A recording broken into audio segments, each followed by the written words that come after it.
大家好啊，歡迎嚟到少女乾坤，我係賢沛師傅。今日我哋嚟傾一傾12生肖2026年新曆6月，即係農曆嘅甲午月嘅月運勢。2026年甲午月嘅時間係由新曆嘅2026年6月5日芒種開始，到2026年7月7日小暑之前結束。呢段時間就係命理上邊嘅甲午月。呢集影片係分享各個生肖嘅整體月運勢，係賢沛老師嘅用心製作嚟㗎。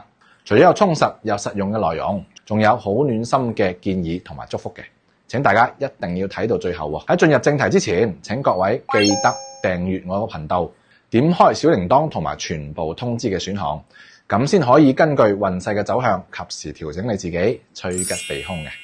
如果睇完之後覺得啲內容對你有幫助，亦都請你可以分享俾你嘅親朋好友嘅，等屋企人同埋好朋友可以提前做好規劃同埋準備，迎接新嘅一個月嘅來臨。要知道分享善嘅知識其實都係一種布施嚟嘅，可以為你種下善嘅種子。接落嚟我哋就正式進入甲午月嘅生肖整體月運勢。屬羊嘅朋友，甲午月一到，準備好迎接一場從廣闊嘅舞台瞬間聚焦喺你一個人身上嘅高光時刻。回顧上個月癸巳月，大家係咪覺得自己融入咗一個龐大嘅團隊，氣勢夠強，但係個人嘅角色咧就唔算突出呢？呢個就係巳午未三會火嘅體能量啦。到咗今個月，能量場就會瞬間聚焦，變成一束強烈嘅聚光燈射住你。甲午月會帶嚟流年同埋流月嘅雙重五味六合嘅能量。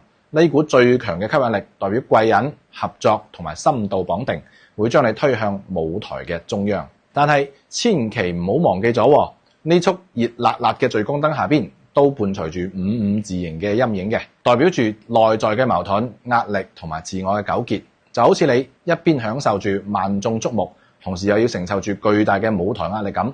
接落嚟，等賢沛師傅同大家深入剖析屬羊嘅朋友應該點樣把握住呢份甜蜜嘅負擔，等自己發光發熱。第一，事業同學業從順勢而為到 C 位出道。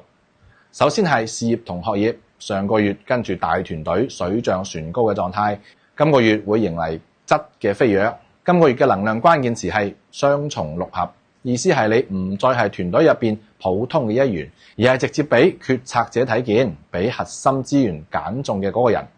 你將會接觸到精準嘅貴人扶持，以前見唔到嘅高層，而家可以直接向你招手。某個關鍵嘅項目，你可能俾人直接欽點做負責人。呢個就係 C 位出道嘅能量，極有利於簽訂重要合同或者獲得晉升嘅。對於學生朋友嚟講，就可能獲得權威嘅導師指導，但係呢份高光背後嘅五字形嘅巨大壓力，你攞到嘅機會伴隨住極高嘅期望，搞到你從來未試過咁焦慮。今個月嘅策略係主動鏈接，管理壓力，勇敢把握貴人伸出嘅援手，同時學識向上溝通，避免自己一個人孭晒全部嘅重擔。不過咧，唔係個個屬羊嘅朋友都能夠順利企上 C 位，因為五行唔同，際遇可能係一個天上一個地下。比如身強嘅水羊，今個月會迎嚟財生官嘅頂級格局，事業如日中天，係實現階層跨越嘅良機。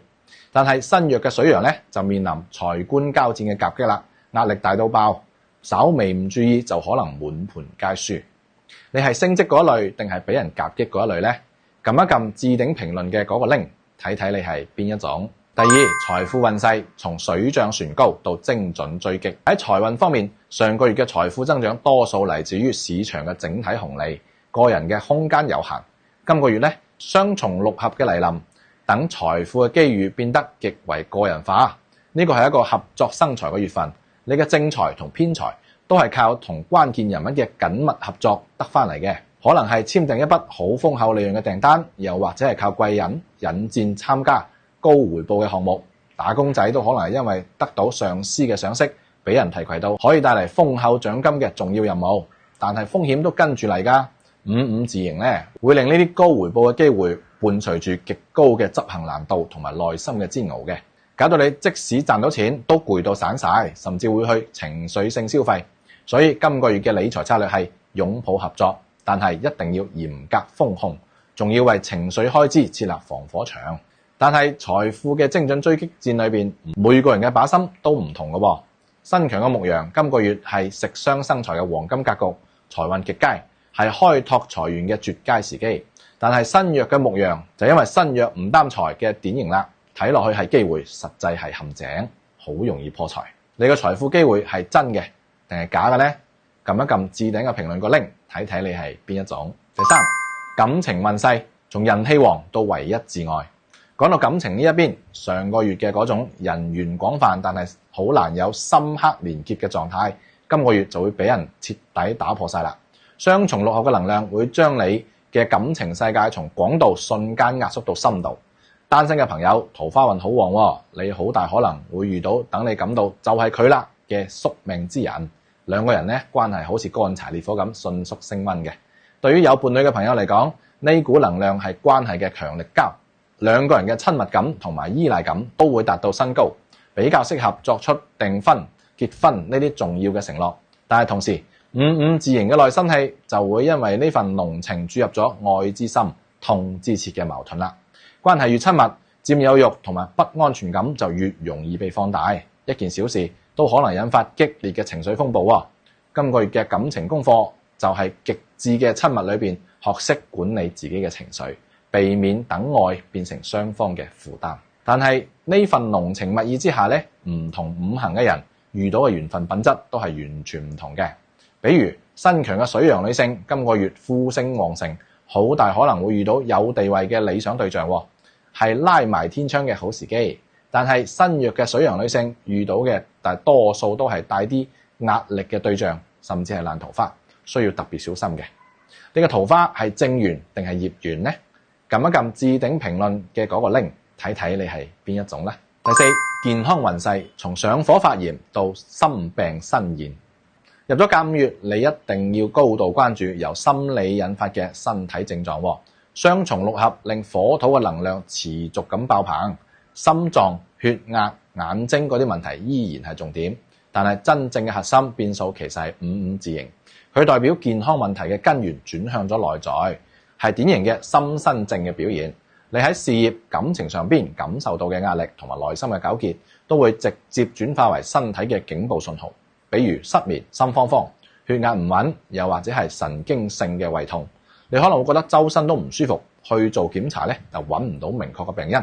呢個正係身體喺度替你內心發出求救信號。今個月養生嘅策略必須係身心同調，除咗清淡嘅飲食、多補水降火之外，更加關鍵嘅係要正視壓力，主動揾到舒壓嘅渠道。呢種心病身現嘅狀況喺唔同嘅五行人身上邊反映係一個天上一個地下。身弱嘅土羊今個月喜神到位，係調理身體、恢復元氣嘅黃金時期。但係身弱嘅水羊呢，健康就要非常注意啦，處於被雙重攻擊嘅境地，心血管、腎臟都要高度警戒。你嘅健康紅燈亮喺邊度呢？撳一撳置頂評論個 link，睇睇你係邊一種。以上就係今個月嘅整體運勢分析，但係研佩老師要提醒你，同樣嘅一個生肖金、木、水、火、土嘅運勢咧，完全唔同嘅，而身強身弱嘅差異更加係一個天上一個地下。有人今個月財運爆棚，有人反而要打場能量保衛戰噃。你屬於邊一種呢？可以撳一撳評論區嘅置頂鏈接，填寫你嘅生日，我就會同你計出你嘅專屬五行生肖同埋身強定係身弱啦。